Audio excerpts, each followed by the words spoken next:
Olá, seja bem-vindo ao canal Rede Voluntas Brasil. Nós estamos aqui para convidar você à compreensão de como deve encarar as formações e as leituras dos escritos que nós lemos neste canal. Os escritos são plenamente católicos, da Igreja Católica Apostólica Romana, principalmente nesses últimos tempos, que nós tanto precisamos entender os acontecimentos que estão acontecendo em nossa igreja. Por isso, nós queremos uma atenção especial para que você, ao entrar nos nossos vídeos, compreenda a tamanha seriedade com que nós levamos, né, os interesses de Jesus e os pensamentos de Jesus. Aqui nós lemos e realmente penetramos profundamente nas dores de nosso Senhor Jesus Cristo.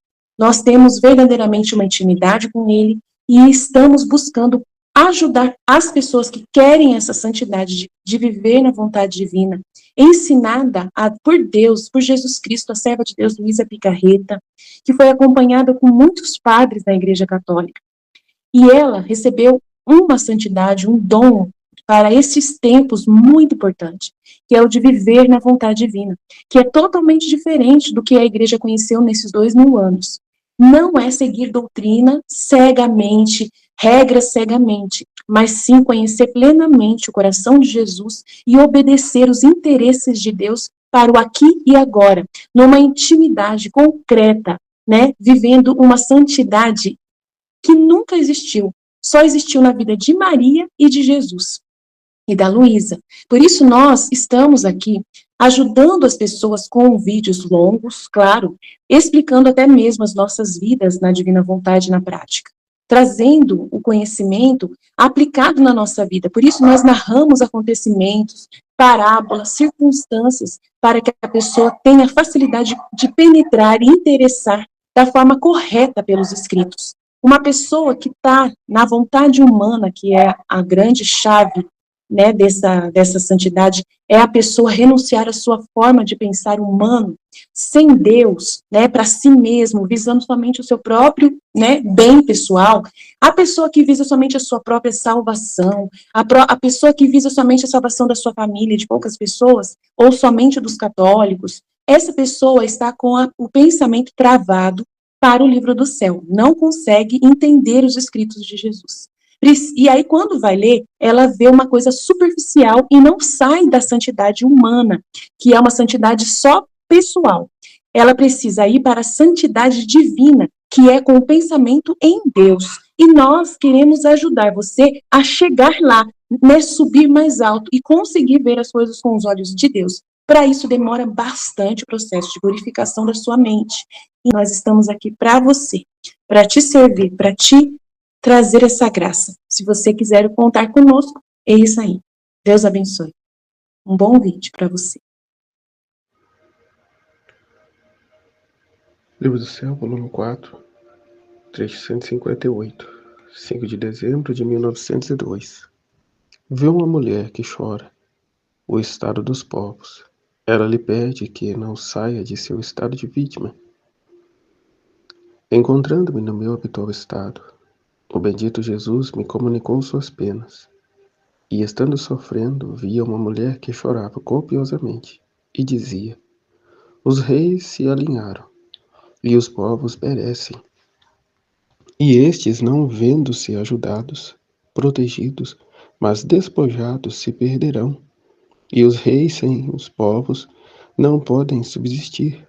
Mas o que me faz chorar mais é que vejo faltar as fortalezas da justiça, que são as vítimas, único e só sustento que mantém a justiça nestes tempos tristíssimos. Pelo menos me dá você a palavra de não sair deste estado de vítima. E eu, não sei por que, me senti tão decidida que respondi: esta palavra não a dou. Não permanecerei até que o Senhor queira, mas assim que Ele me diga que terminou o tempo de fazer esta penitência, não permanecerei nem sequer um minuto mais. E ela ouvir a minha vontade irremovível, chorava mais, como se quisesse com seu pranto que eu dissesse sim. E eu, mais do que nunca resolvida, disse: não, não. E ela chorando disse: então haverá justiça, castigos, massacres, sem qualquer diminuição. Entretanto, tendo dito ao confessor, me disse que, por obediência, retirasse o não. Volume 4, trecho 159, 7 de dezembro de 1902. França e Itália não reconhecem mais a Jesus. Jesus suspende-a de seu estado de vítima, mas ela não aceita e luta para que não se redija a lei do divórcio. Encontrando-me fora de mim mesma, encontrei-me numa densíssima escuridão, e nela estavam milhares de pessoas.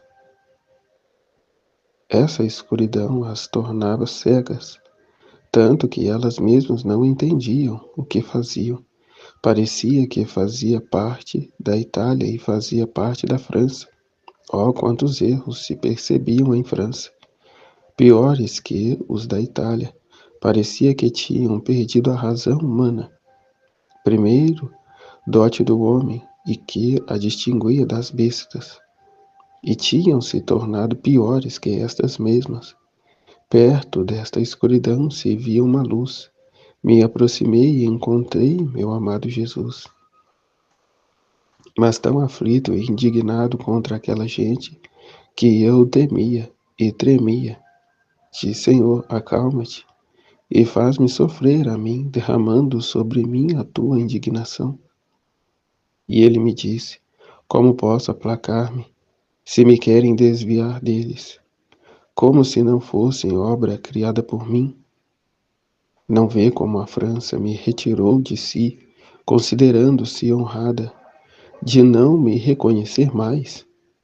E como a Itália quer seguir a França, havendo alguns que dariam a alma ao diabo para poder formar a lei do divórcio, tantas vezes tentava por eles, e que ficaram esmagados e confundidos, mais do que me aplacar e derramar sobre ti a minha indignação, te suspendo do estado de vítima.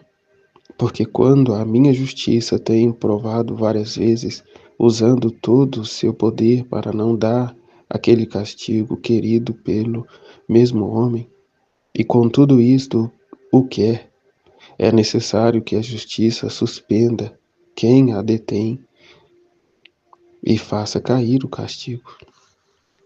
E eu, Senhor, se me quisesses suspender por outros castigos, facilmente teria aceitado, porque é justo que a criatura se uniformize em tudo ao seu santo querer. Mas aceitá-lo por este mal gravíssimo, a minha alma não pode tolerar esta suspensão.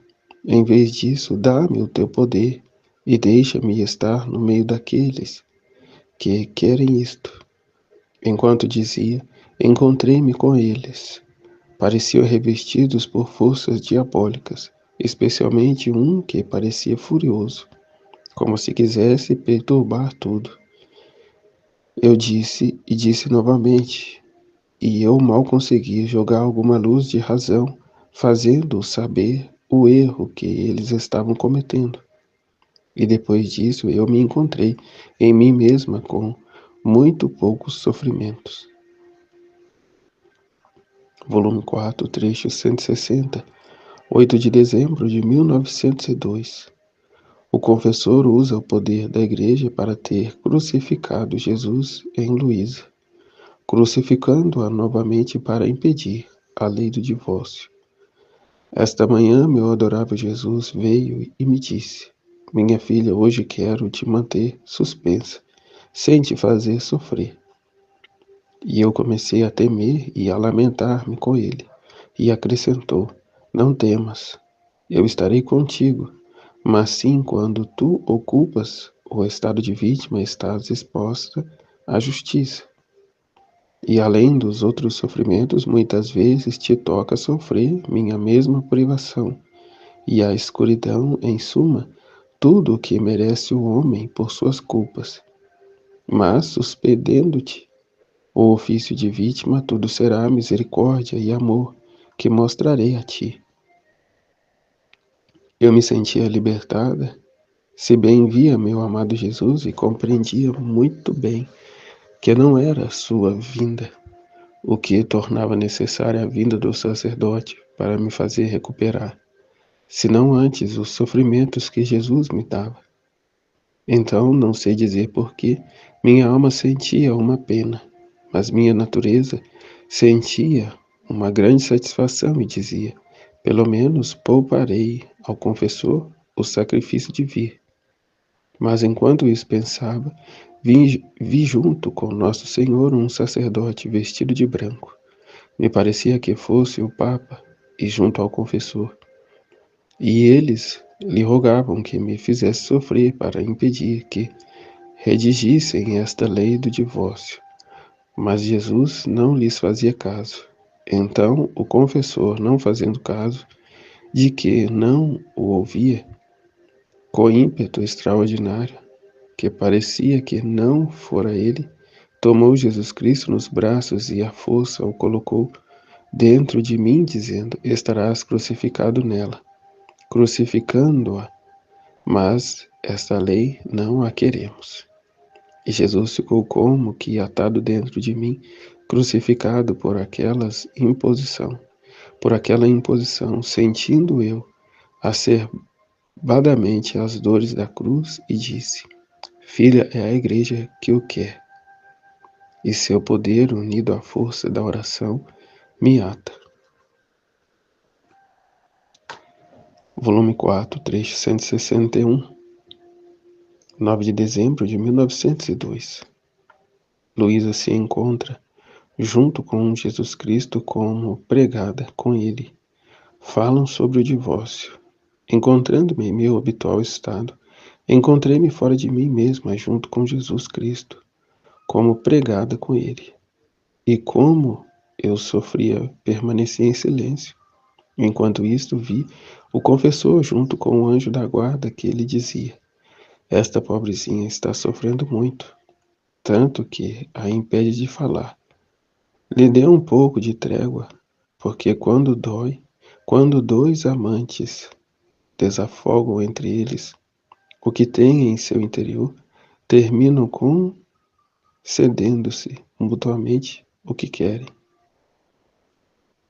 Então me senti aliviando os sofrimentos e primeiramente disse certas necessidades do padre, rogando-lhe que fizesse tudo de Deus, porque quando alguém se torna tal, não pode encontrar nenhuma dificuldade para que lhe concedam o que quer, porque não poderá buscar outra coisa senão o que agrada a Deus. Depois disse: Senhor, esta lei do divórcio chegarão os homens a formá-la na Itália? E ele: minha filha, há perigo, a menos que algum raio chinês chegue a impedir-lhes este propósito. E eu: Senhor, como? É talvez algum da China que, enquanto estão por fazer isto, tomará algum raio e o jogará entre eles para matá-los, de modo que aqueles assustados vão fugir? E Jesus: quando você não entender, é melhor que cales. Eu fiquei confusa e não me atrevia a falar mais.